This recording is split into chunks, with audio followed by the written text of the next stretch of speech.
ایک خاتون کی ان کے گھر ایک بلی آ کر دودھ میں منہ مار دیتی تھی یا پھر کبھی دودھ پی جاتی تھی۔ وہ اس بلی سے بہت تنگ تھی۔ وہ خاتون تاک لگا کر بلی کے انتظار میں بیٹھ گئے۔ رات کو جو ہی بلی دودھ کے برتن کے پاس جانے لگی، خاتون نے بلی کو دم سے پکڑ کر گھما کر دیوار سے مارا۔ اس کی ایک دردناک چیخ نکلی اور وہ بلی وہیں مر گئی۔ اگلے دن وہ خاتون کسی کام سے گھر سے باہر گئی۔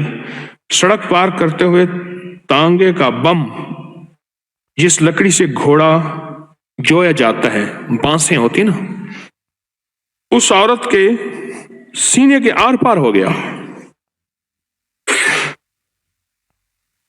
پسلیوں کو توڑتا ہوا، اور وہ وہیں دم توڑ گئے۔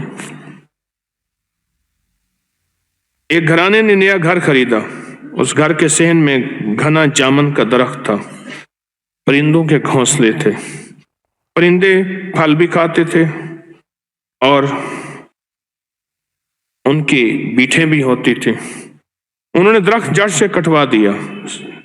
صحن میں پتوں کا گند بھی ہوتا تھا۔ کچھ ہی دنوں کے بعد وہ مالکن گھر سے بازار جا رہی تھی۔ عین سڑک پر ہارٹ فیل ہوا اور وہیں ختم ہو گئی۔ ایک شخص دیسی مرغیاں ذبح کر کے فروخت کرتا تھا۔ دیسی مرغیاں ذبح کر کے فروخت کرتا تھا۔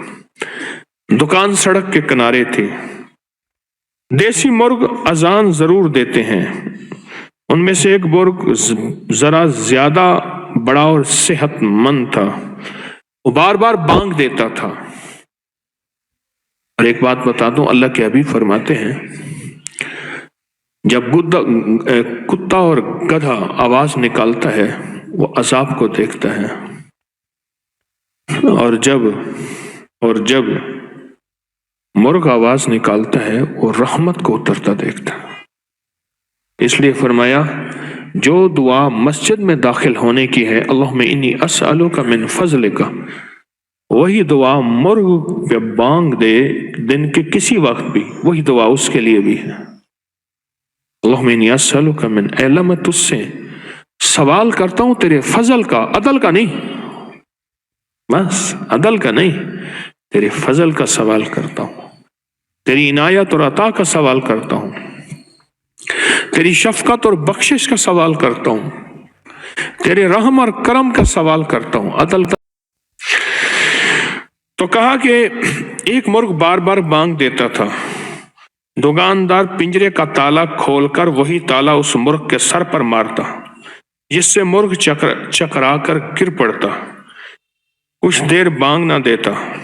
یہ عمل دن میں کئی بار دہرایا جاتا۔ ایک دن وہی دکاندار ایک مرغی ذبح کرنے لگا۔ اچانک وہ مرغی ہاتھ سے نکلی، سڑک پر بھاگی۔ دکاندار مرغی پکڑنے سڑک پر پہنچا۔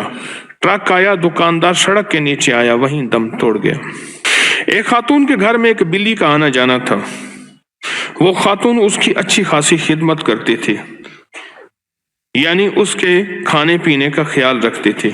اس کے 2 چھوٹے چھوٹے بچے تھے۔ رمضان کی 27ویں رات تھی۔ وہ خاتون رات کو عبادت کے لیے جلدی کام سمیٹ کر وضو بنا کر عبادت کے لیے تیار ہوئی۔ وہ بلی آ گئی۔ اس کے آنے کا راستہ صحن میں سیڑھیوں کے ذریعے تھا۔ اس خاتون نے کہا، فارغ ہو جاؤں، نماز شروع کر لی تو یہ بھوک ہی رہ جائے گی۔ انہوں نے سیڑھیوں میں رکھی پلیٹ میں بلی کے لیے گوشت کے ٹکڑے، پیالی میں دودھ ڈال دیا۔ وہ اچھی طرح پیٹ بھرے۔ خاتون کھانا ڈال کر مڑی ہی تھی، ایک دم کھڑے غنودگی سی ہوئی۔ آسمان سے اپنے اوپر نور برستا نظر آیا، اور چند لمحوں کی یہ کیفیت اس کے بعد ختم ہوئی اور وہ خاتون نور میں نہا گئی۔ بلیاں تیرے لیے دعا کرتی ہیں۔ بے زبانوں کی دعا تجھے بچا گئے۔ بے زبان جانور کی دعا سے بچیں اور ان کی دعائیں لیں۔ اگر آپ کسی بھی جانور کے ساتھ اچھا نہیں کر سکتے تو مہربانی کریں ان کے ساتھ برا نہ کریں، کیونکہ بے زبان جانور کی بددعائیں آہیں خدا بہت غور سے سنتا ہے، اور اس انسان کی زندگی برباد ہو جاتی ہے۔ ویڈیو پسند آئی تو ویڈیو کو لائک کریں، دوستوں کے ساتھ شیئر کریں، چینل پہ نہیں ہے تو چینل کو سبسکرائب کریں۔